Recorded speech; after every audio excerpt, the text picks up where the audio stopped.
I'm Judy Zelina. Thank you for watching the Millcreek Government Channel.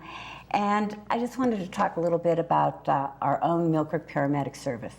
Millcreek Paramedic Service prides themselves on ensuring the health and well-being of all patients. It's their goal to make sure that the unique services provided by MPS are professional and exceptional.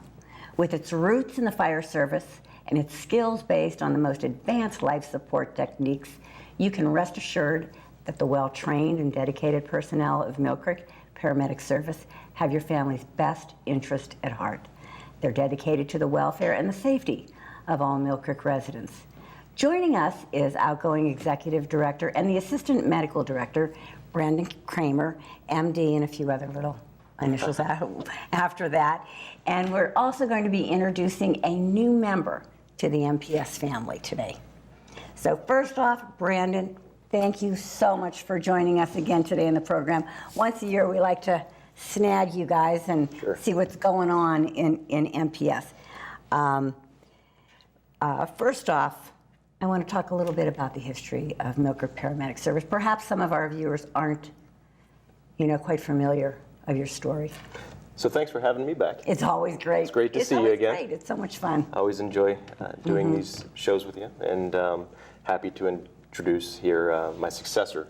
So before we get started, I always like to talk, as kind of led into, the history of MPS. I'm very excited to talk about the history. I think it's very unique, and I'm very proud of what we've accomplished with Millcreek Paramedic Service.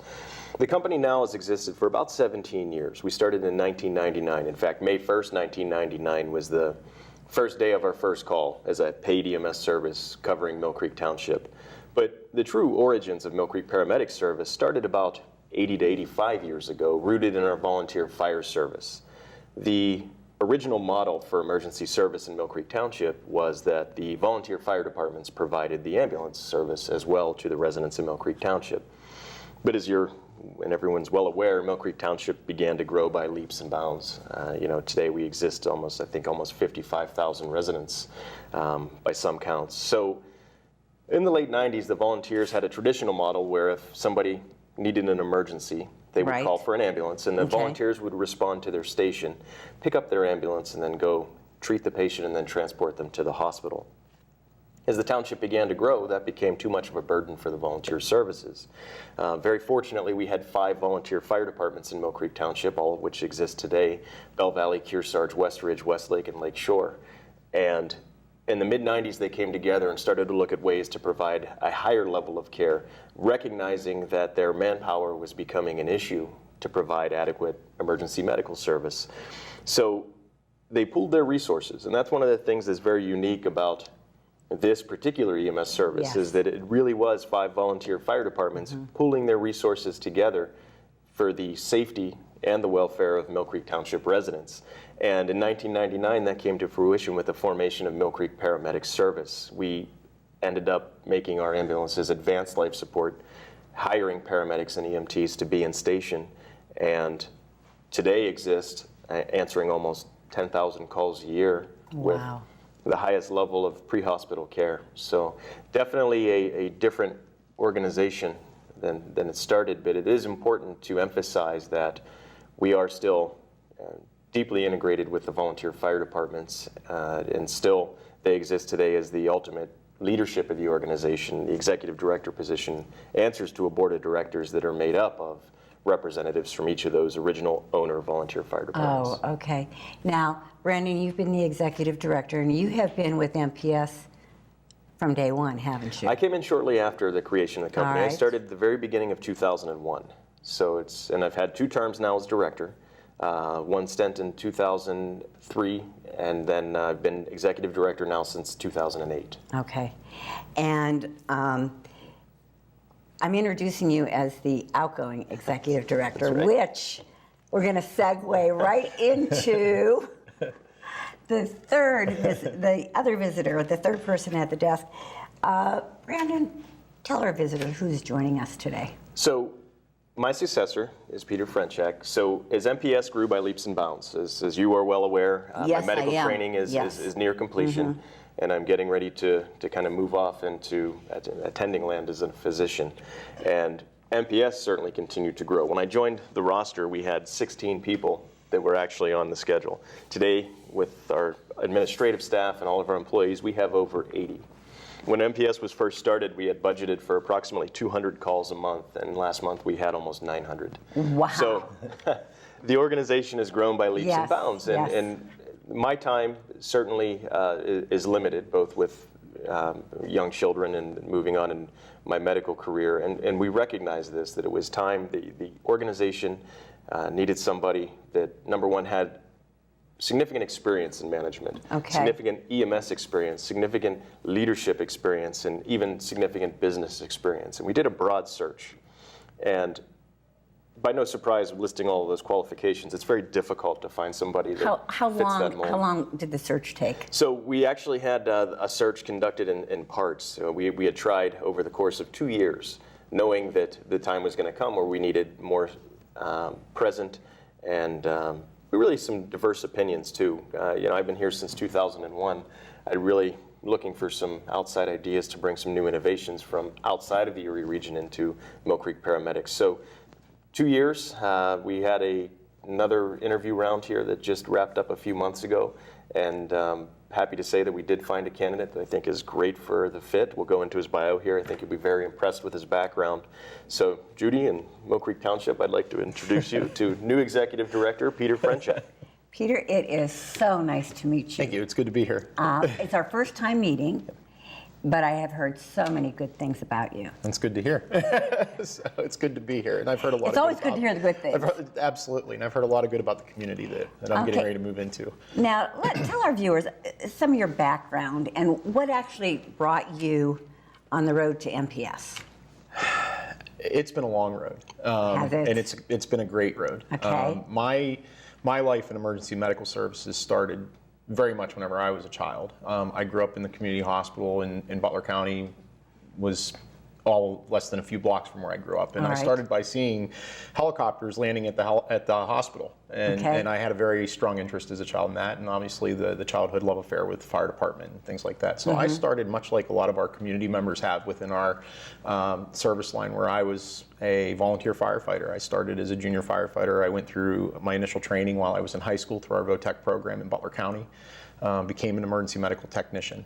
And then when I graduated from high school, I decided to join the military. And so I joined the Air Force, and I served for 6 years active duty in a law enforcement role in their security forces operation. And I continued to expand and learn how public safety worked as a whole through those channels. And then returning home, I decided to pursue emergency medical services more vividly and become more focused on that. I attended paramedic school in the Pittsburgh area, and I've worked throughout the Pittsburgh area for a few different services. I did take on some time in Phoenix with an opportunity with a service out there. And I worked as a paramedic on the line, and I worked into a management role while I was there. Coming back to Western Pennsylvania was due to a child care need. I have a daughter who has some hearing challenges, and so we opted to come back to the Pittsburgh area because she was going to be better served with some of the medical care in the Western Pennsylvania region, as well as schools were a better option for us. So we made that decision to come back and do what needed to be done for my daughter, and I pursued my career here as well. So fast forwarding a little bit, most recently is my career has taken me through becoming a flight paramedic. I flew for the STAT Medevac program, which has a very strong existence here in our region of the state. I had a wonderful time flying there, but I also pursued college studies and decided to pursue a degree in public administration so that I could gain the tools and the skills needed to be in leadership roles, and to do it with a function that not only leads people in the service, but also has an understanding of the business needs. And today's healthcare arena really demands that there's strong and solid decision making, so that financial and personnel decisions that affect the business on a day-to-day operation are done with scrutiny and with sound judgment. And so that education background really took me there. And I even furthered beyond that, where I've decided to complete a master's degree, which I'll be very shortly completing in December at Indiana University in Indiana, PA. Good for you. So really the focus has been just about shifting from the paramedicine and the clinical role to how I can attain the best possible skill sets to lead the entire group forward and to be able to provide good quality service to the township and to the community going forward for years to come, because that's really what the vision is keeping the longevity, maintaining the traditions of the good professional care that exists already, but really moving forward into keeping it a solvent, progressive, and aggressively appropriate service as far as the clinical care that we provide. And I believe that happens today, and we're going to continue to do that. I think you're going to do a super job, Brandon, because too, just listening to Peter, you've been in every aspect of the field, you know, from the bottom to the top. So you bring a lot of experience with you. Now, Brandon, you're also still going to be the assistant medical director. How is this transition going to work? Well, so oftentimes when you have a transition, you know, you have a lot of questions as to why. My reasoning is very clear. I think the company has reached a point in terms of growth where, you know, I'm unable to manage it with my other commitments. But I'm also vested because for the last 15 years of my life, we've watched build this company up. So I have a very deeply rooted interest in seeing this organization succeed. And that's why during this transition, I will be remaining as an assistant medical director, joining Dr. Paul Kohut, who's our current medical director, and be there to help assist Peter in anything he needs as we go forth and he gets acclimated to the position. He has a great team, from administrative staff down to our EMTs and paramedics. I hope I've made his transition as easy as possible, and I'll be here to help in any way I can. Now, my role as a medical director now will change more from administration, which Peter will take over, to more of a medical care aspect. One of the things that I've always been very adamant about is that we have a physician presence in the field. It's something that we don't have a lot of in the area. In fact, we don't even have a lot of medical command physicians in the area with EMS. Those that we do have are busy with multiple services. So what I'd like to do, and Peter and I would like to work on together, is to bring a physician response to the field where, you know, you have the major incident, and, you know, we have them in the township. We have the major incidents on the peninsula. We had the major Granada fire years ago now in Prescott Boulevard. And what I'd like to do is actually bring medical command or the command physician to the scene for these major events and actually have a physical presence on scene to augment the capabilities of EMS. So rather than have to contact a hospital by radio, we actually have command on scene. Right, on site. And that gives me a chance to interact with the crews, the command structure, also help you bring new innovations medically to the field, train with the employees, and continue to build the service from kind of my new role as a physician. So. Well, because you are a busy guy, and I have to tell you, I mean, Brandon, really, you are an amazing individual. Well, thank you very much. Because you were able to be doing your internship, you were able to do your residency, excuse me, and still being an executive director and back and forth, because I know your heart is, your heart will always be with MPS. You know, so when I saw we're bringing on a new executive director, I was hoping that there would still be a role that Brandon would still be playing in with the paramedic service. I hope it's an active role, and I hope it's a large role. Time, you know, is limited, and you know, this transition, I recognize for the better of the company, this was getting beyond the time I had available. And that's not a bad thing. It's just such a diverse and large organization now that it was time to recognize that we need some help in here. And you know, thankfully we were able, after many searches, to find Peter. And as you saw by his background, it's the diversity we were looking for. It's not often you find somebody with EMS experience and business experience and previous leadership and management experience. And then, you know, Peter adds the added benefit of military experience, all in one package. And I personally think he was aggressive as I am in terms of wanting to get out and interact with the crews and answer those emergency calls with his team. And that was one of the things that, you know, personally I thought made Peter a very strong candidate for the role. Because I think that's very important. I mean, you know, you have to get out there and see what you guys are doing, see what your guys need. You know, be able there to give them support on any avenue that they may need. Now, Peter, you have met with all the different the chiefs and the different members of the different fire departments? I'm starting that process as we speak. Are you? So that's a difficult process because schedules are very crazy right now for myself as well as for the leadership of the fire department. So in a very short amount of time, I'm going to be getting out and I'm going to be meeting with a lot of the firefighters as well as the fire department leadership. Those relationships are paramount. We work in a township together, and I would include the police department with that. Okay. We're all out on the line working in the community to serve the public, and really on the same team. It's just we all bring different skill sets to the front for whatever is needed. So every public safety professional that's out there, whether it's our paramedics and EMTs, the firefighters that are out on the apparatus throughout the township, or the police officers, we're all on the line together, and we're all bringing those skill sets together to ensure that we provide the best possible safety and care to every resident in the township. So it is the first line item on my agenda to get out and meet with those leaders, but also with their staff, their middle managers as well as their line staff, because they're the people that I'm going to be working with every day. And so it's really important that I get to know what their needs are and how things need to work for them, and so that we can best partner with them in every way, shape, and form. Ultimately, that's going to be what wins the day whenever those critical incidents happen, and we hope that they don't. But when things do go wrong in the township and we do have to go and put our skills to use, we want that to be a well-oiled machine. And so the way that happens is that there's proper communication and planning going on with every firefighter in the township, with all the leadership of the fire departments, as well as with our partners over at the police department. So I think that's going to be paramount from day one. So it really is important, the relationship that you have with the fire departments, isn't it? Absolutely. Of course, like you mentioned, the police. That I really don't think about, but you're right. You do have to have some type of relationship with the Millcreek Police Department also, or any police department. I wanted to talk about some of the services too that you have. I want to just briefly talk. We talk about there's an accident. You have to call 911, and that's the number we call, right? Always.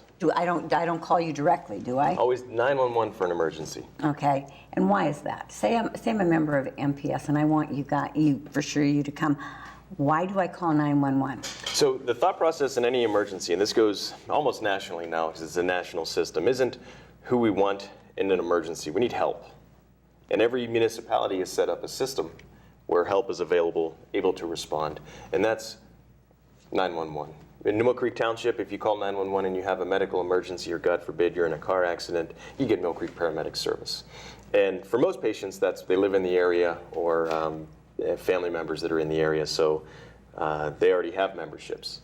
So we come, we do our life-saving medical care, and we transport you to the hospital. Now, MPS is right now not funded by any tax basis.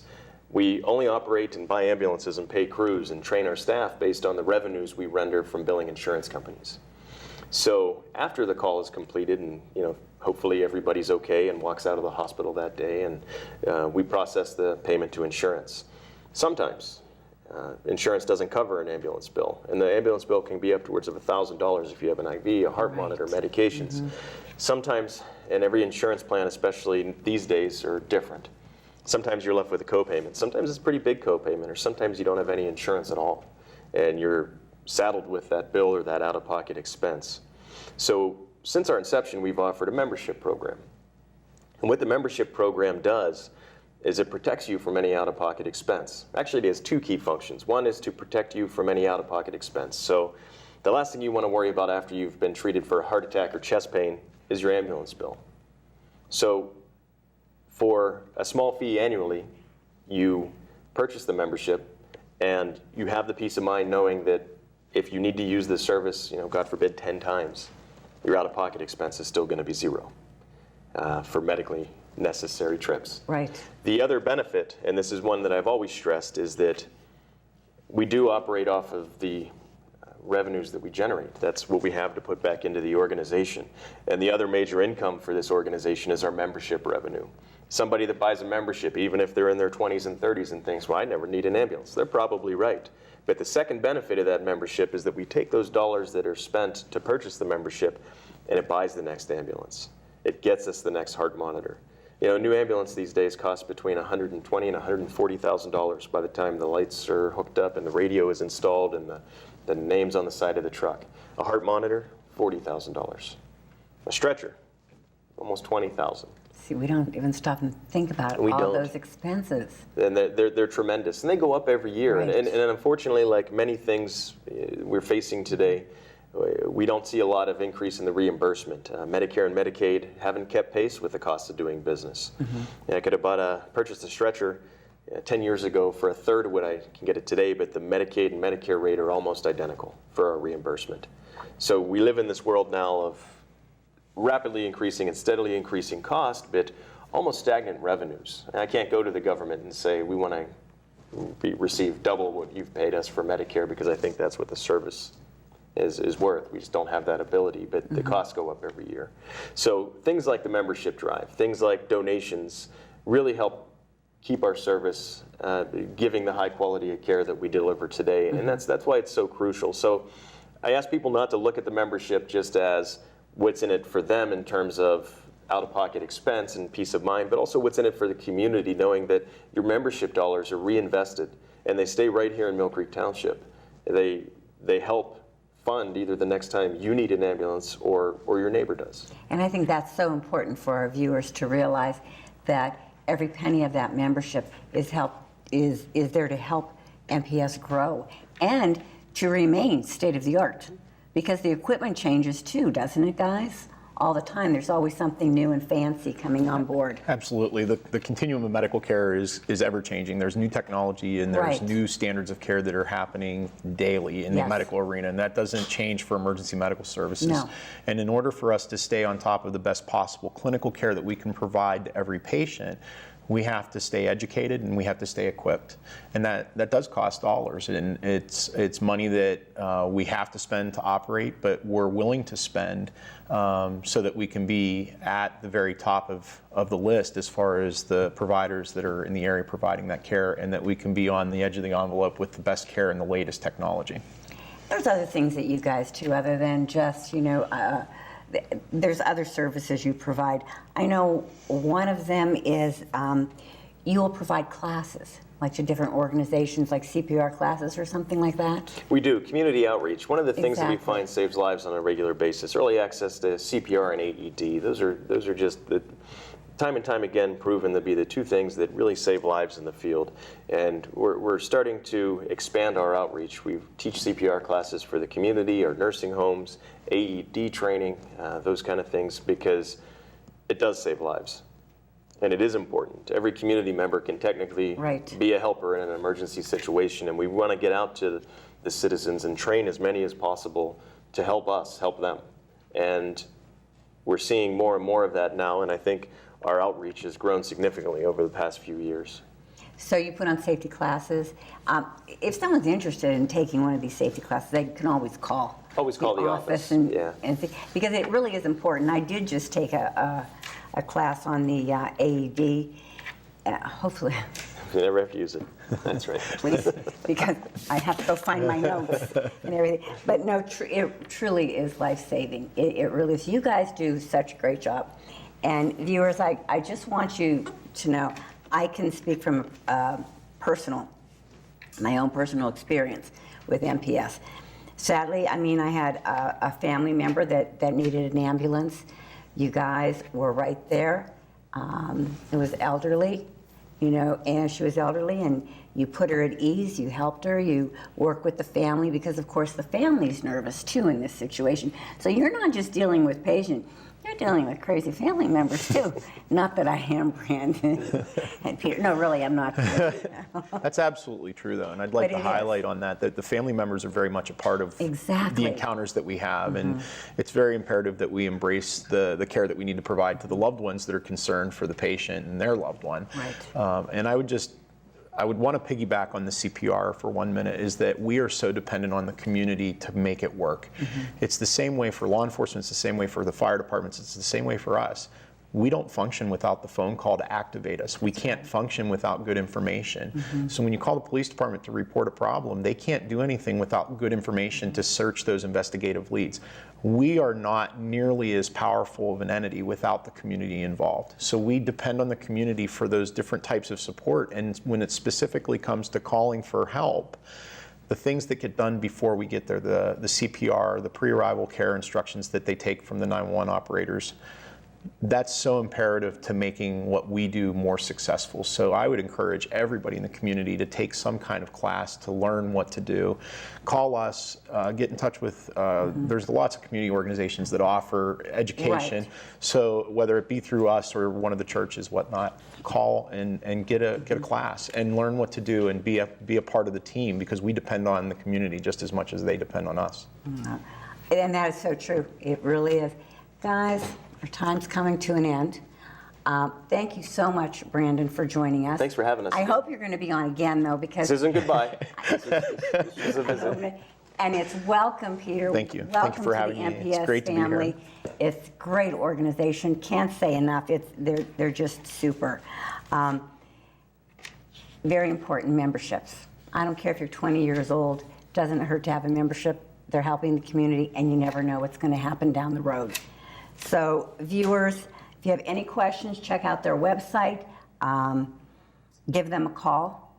Again, Brandon, thank you for joining us. Peter, great meeting you. Thanks. Great to be here. Viewers, thank you for tuning into the Millcreek Government Channel. Until next time, have a wonderful day.